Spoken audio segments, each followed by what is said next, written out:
पद्मनी एकादशी क्या होती है व उसके व्रत की विधि और महत्व जाने।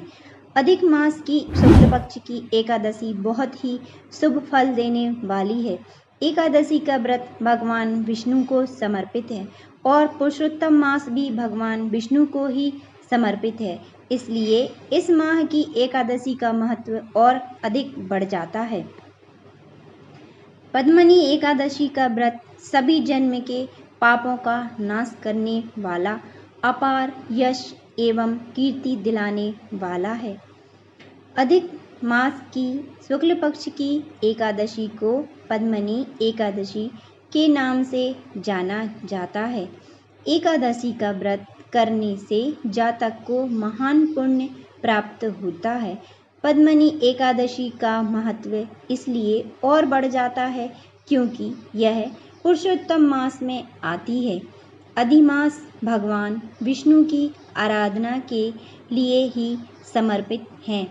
अधिक मास 3 वर्ष में एक बार आता है। इसे अधिमास, पुरुषोत्तम मास और मलमास के नाम से जाना जाता है। जब सूर्य और चंद्र की गणना से सूर्य और चंद्र के वर्ष के अंतर को समाप्त करने और उनके मध्य सामंजस्य बिठाने के लिए हिंदू पंचांग में हर 3 वर्ष में एक अतिरिक्त चंद्रमास होता है। इस एकादशी का व्रत और पूजन करने से मनुष्य अपने इस जन्म और पूर्व जन्म के पापों से मुक्त हो जाता है।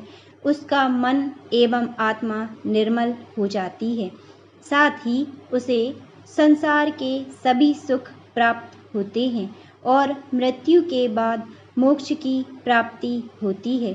अधिक मास की शुक्ल पक्ष की एकादशी का नाम राजा कीर्तवीर्य की रानी पद्मनी के नाम पर पड़ा है। सबसे पहले उसी ने सती अनसुईया के कहने पर इस व्रत को किया था। इस व्रत को करने से मनुष्य की सभी इच्छाएं पूर्ण होती हैं। पहला, मनुष्य अपने इस जन्म और पूर्व जन्म के पापों से मुक्त हो जाता है। दूसरा, इस व्रत को करने से मनुष्य का मन निर्मल और आत्मा शुद्ध हो जाती है। तीसरा, मनुष्य संसार के सभी सुख भोगकर मरणोपरांत वैकुंठ धाम को चला जाता है। चौथा, इस एकादशी के व्रत से जातक के यश और कीर्ति में अपार वृद्धि होती है। पांचवा, पुरुषोत्तम मास भगवान विष्णु के पूजन के लिए ही समर्पित है। इस माह में आने वाली एकादशी का व्रत करने से साधक को कई यज्ञों और सहस्त्रों वर्षों की तपस्या करने के समान पुण्य प्राप्त होता है। अन्य एकादशियों के व्रत के समान ही पद्मनी एकादशी का व्रत भी एक दिन पूर्व यानी 10वीं तिथि की रात्रि से ही प्रारंभ हो जाता है। 10वीं की रात से ही मनुष्य को ब्रह्मचर्य का पालन करना चाहिए। पहला, पद्मनी एकादशी के दिन प्रातःकाल स्नान आदि नित्य कर्मों से निवृत्त होकर व्रती व्रत का संकल्प करे। दूसरा, संकल्प लेने के बाद पूजा स्थान पर एक चौकी पर कलश की स्थापना करके उस पर भगवान विष्णु की प्रतिमा रखे, फिर उसकी पूजा करे। तीसरा, भगवान विष्णु की प्रतिमा को पंचामृत से स्नान करवाकर निवेद्य अर्पित करें, फूल अर्पित करें और धूप दीप से आरती करें। यदि आप स्वयं से ये पूजा नहीं कर सकते तो किसी योग्य विद्वान ब्राह्मण से भी पूजन करवा सकते हैं। चौथा, विष्णु सहस्त्रनाम और विष्णु पुराण का पाठ करें।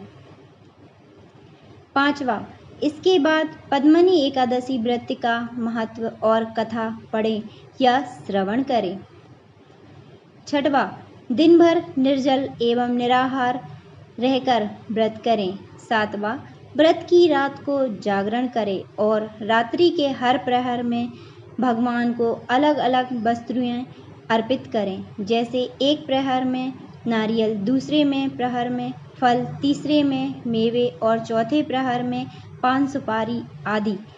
आठवां, अगले दिन द्वादशी को ब्राह्मण को भोजन करवाएं और यथाशक्ति दान दक्षिणा दे कर संतुष्ट करें।